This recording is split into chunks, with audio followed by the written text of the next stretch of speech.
Hi, everyone. This is Suzanne Etkin, Executive Director of the Watershed Stewards Academy, with a presentation about the Neighborhood Source Assessment. It's actually one of two parts explaining a resource to help watershed steward candidates identify good capstone projects. So we're going to take a look at the Neighborhood Source Assessment, which is actually a tool that's utilized by watershed restoration professionals, and it's utilized to identify pollution sources and also upland restoration opportunities in watersheds. And we have adapted this resource for use by watershed stewards. So this resource was developed by the Center for Watershed Protection, which is a nonprofit organization located in near Ellicott City, and they have developed a resource that is a much bigger one. It's called the Unified Subwatershed and Site Reconnaissance to help their professionals all over the world assess watersheds. And this resource is designed to identify pollution sources in a given geographic area, identify ways to manage pervious surfaces, utilities, public areas to benefit water quality, identify potential residential scale restoration projects, and then also to assess different areas on their level of pollution and potential for restoration. There are four components to the USSR.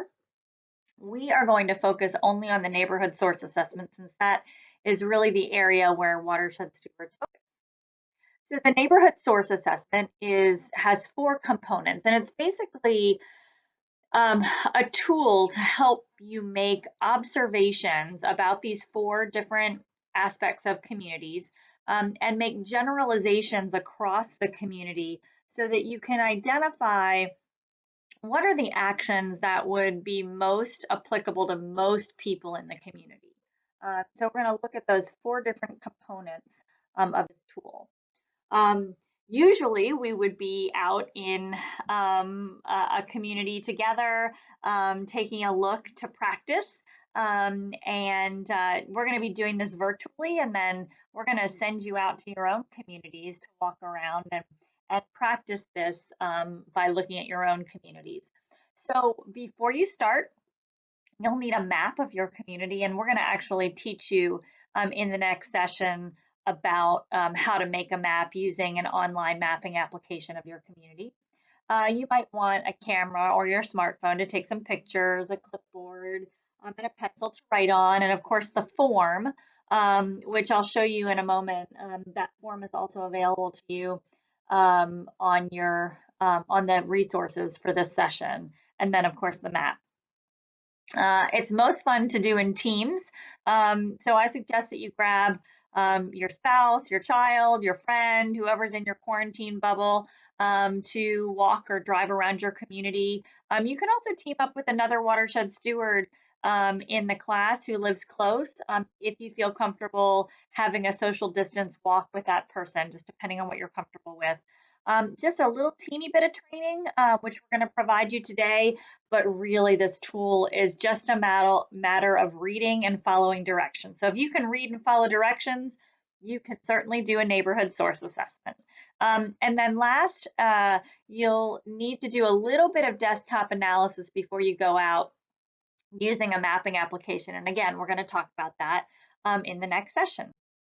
Okay, this is a couple pictures from past certification courses where stewards are together looking at communities and helping to make observations that might lead us to identify some sources of pollution and some opportunities for restoration. So the group on the left there is gathered around a storm drain inlet that is all clogged with leaves.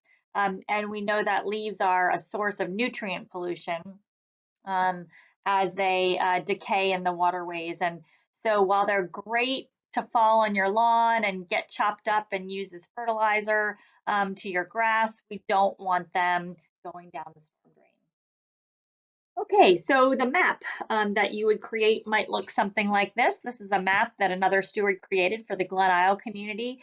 And what you want to do is divide your community up into chunks if it's a larger community. And the chunks it should be fairly homogeneous, fairly uniform in terms of the types of lots. Often within a community, you've got sections that might look different. For example, Section A down at Glen Isle is down on the water. Those houses tend to be a little bit different than perhaps the lots up on the top of the hill where they're really close together. If we looked at the left-hand side of the community that actually isn't divided into a section, there's larger lots. And so those areas are just going to look different from one another. So if your community is on the larger side, you might want to divide it into sections and do this NSA for the different sections of your community. This is the form. The form is available in PDF version on the class website, so you can print it out. It's helpful to either print it in color or print it in black and white and use a highlighter to highlight the red areas. And those are areas where you just want to be paying special attention. The first section of the neighborhood source assessment is the neighborhood characterization, and this is just asking you background, general information about the neighborhood. Some of this you're going to know without even having to consult any observations or consult the GIS, but if you need to use the mapping application to get any of this information, we'll certainly show you how to do that. Okay, Section B asks us to make some observations about the yard and the lawn. Now, you're going to be sort of walking around in the community or driving around, and you're going to look at 3, 4, 5, 6 homes, 6 properties, and you're only going to be looking from the street. We don't want you to fly a drone and look at people's backyards, and you don't have to like covertly sneak around, and you just want to make some observations based on what you can see from the street. And you're going to look at, okay, what's the land cover on most of the properties on the parcels? How much of it is hard surface, like the roof, the driveway, a sidewalk? What percentage of the lot might be covered with hard surface? What percentage is lawn? What percentage is landscaping? And what percentage is bare soil? And so you're looking at that and you want the total to add up to 100%. Now, I'm horrible at just looking and making a percentage. That's a hard concept for my brain to do. And so if this is hard for you also, we're going to teach you how to do it on the GIS as well. But basically you want to get just a general idea of, are the lots mostly impervious, mostly grass? Is there a lot of landscaping, a little landscaping?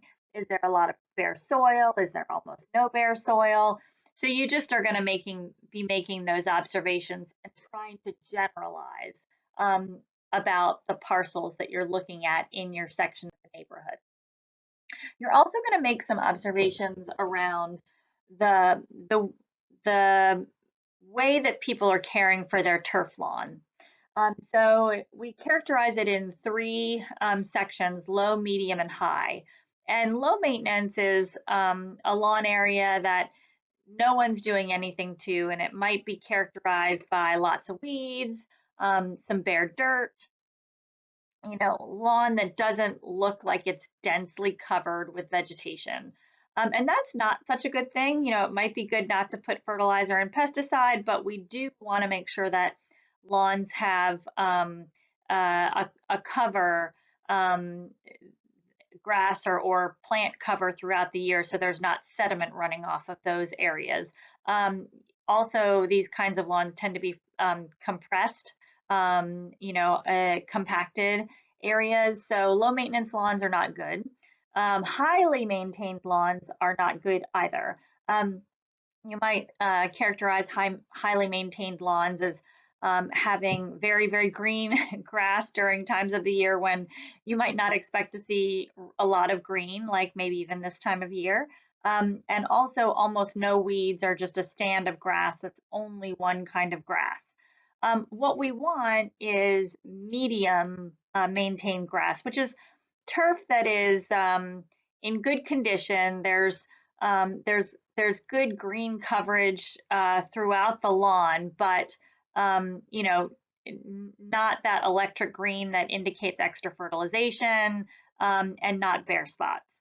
So we sort of are looking for Goldilocks. So the section of the form that asks us to summarize our observations for section B is pictured here. And again, B1 through 4, you're going to note the percentage in the percentage column, and the percentage should end up to 100%. And then you're going to take a look at the red numbers. And that's going to be your indication to color in the circle or the diamond that is next to it. The circles and the diamonds are going to be important, and you'll understand at the end, in helping us to summarize the pollution sources and the restoration opportunities. So if you have greater than 50% of the lots are generally covered with grass. So if you have a lot of grass in the community, you might color in the circle right next to it. Just color it in with your pencil. And that's going to remind you later that grass cover could be a pollution source. Maybe it's excess nutrients or pesticides. If there's less than 25% of the lots that are in mulched beds, you might think, oh, that's an opportunity. It's a restoration opportunity to either plant more plants or install some trees. And again, if you're seeing a lot of bare soil, that's certainly a pollution source. So you want to color in the circle if that's the case, if that's your observation. So again, that's B1 through 4. B5 is the percentage of lot with forest canopy. So you could have canopy, but under the canopy is grass or impervious surface or landscaping. That's why it doesn't count in the 100%. But if there's less than 40% canopy, hey, that's an opportunity. So color that that diamond. If there's not less than 40, if there is more than 40%, then don't color the diamond. So I'm hoping this is making sense. You can sort of see the trend here. So the irrigation B6, that's something that trips people up a little bit because we don't have a lot of irrigation that is in the ground and sort of permanent. But sometimes we do, and if there is permanent irrigation that you see, you might more than 15% of people have it, then you might circle, or if there's non-target irrigation, and that basically means a sprinkler or irrigation system that's falling on a hard surface that it's not intended to. And you might see that if you see staining, but again, it's not something we see a ton of. B7 talks about that lawn turf maintenance again. So you're gonna color in the dot if you've got greater than 20% highly maintained.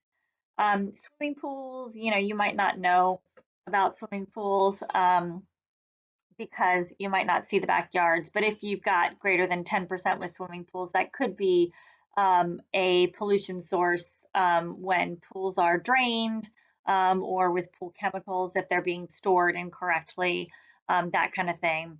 And junk or trash, I think that's pretty self-explanatory if you see junk or trash around. So that's section B. Driveways, sidewalks, and curbs. You're going to take a look at the driveways and sidewalks and see, are they dirty? Are they breaking up? Are they stained? Are there any pervious driveways? Is there any pervious pavement on them?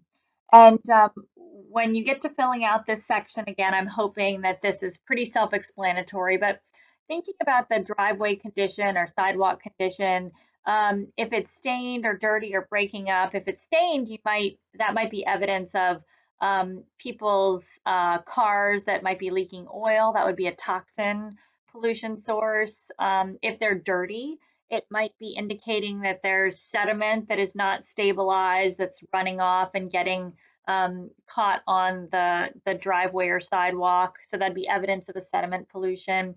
If it's breaking up, it means that eventually it's running off and those particles of driveway, which contain toxic chemicals, are getting into the waterway. So greater than 25% of any of those would indicate that you would color that circle. The sidewalks, if the sidewalks are receiving non-target irrigation or if they're covered with lawn clippings, again, that's a pollution source. Lawn clippings and leaves are great when they're on a pervious surface where they can get incorporated into the soil, but they're really not good if they're on a hard surface where those nutrients can leach out into the waterway and go down into the storm drain. The distance between the sidewalk and the street, if you've got a really wide path, a wide section of pervious area of grass between the sidewalk and the street, if it's greater than 6 feet, you might have an opportunity for street trees or some other area there. If you've got a lot of pet waste that you're seeing on the sidewalks, you're definitely going to indicate that as a pollution source. And lastly, curb and gutter. Some people don't know what curb and gutter is, but essentially if there's a curb that leads to a storm drain, you want to take a look and see if any of those characteristics are present around that storm drain. If it's clean and dry, awesome. You're going to check clean and dry and do nothing. But if it has flowing or standing water, if there's long-term car parking or sediment, that might be a pollution source. If there's organic matter, trash, or overhead canopy that might have leaves, produce leaves, then that might be a pollution source and you're going to circle or color in the circle. The last general area is rooftops. So you're going to look at the rooftops and look at where the downspouts are leading. The downspouts generally will lead one of 4 places. They'll either lead directly into the ground, like on the left, and if they're going directly into the ground, they're either going into a dry well, and a dry well is a pit essentially filled with gravel or sand where the water goes and then eventually it sinks into the ground. And this is a generally good practice. It's not the best, but it's a good practice. And you definitely wouldn't change. If there's dry wells where the downspout water is going, you probably wouldn't change that.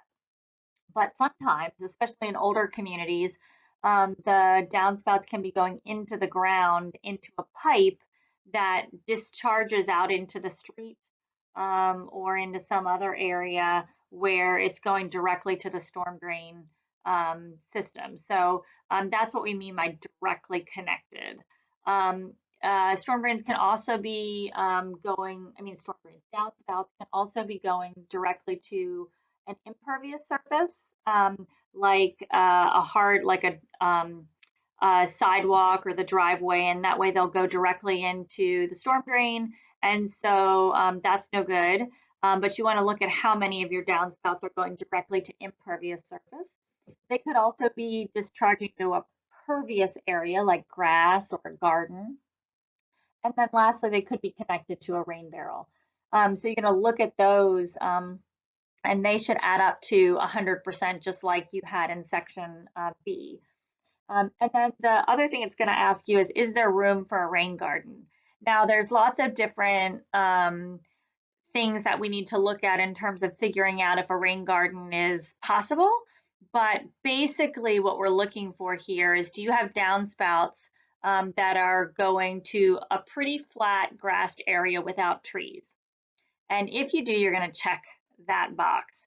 And then for common areas, you're going to take a look at the common areas that might be in your section of the neighborhood. There might be designated use areas like a playground or a ball field, and undesignated uses like this cul-de-sac. So undesignated uses might indicate an opportunity for maybe a restoration project or planting trees. You want to take a look at, is there pet waste? Is there dumping? So looking at the form for D and E, I'm hoping that by now this form is pretty pretty easy to understand. And again, for D1 through 4, those need to add up to 100%, so you just note the percentages. And then you can color in the diamond or the circle accordingly if it meets the red criteria. And D5 is that space available from a downspout for a rain garden. So you're looking for something flat without trees that might be possible rain garden potential. And if you've got more than 25% of the parcels in your little section that have an area like that, you're going to color that diamond. Then again, you're going to do the same thing for your E questions. Go ahead and color in the diamond or the circle if you have, if it's appropriate to do that.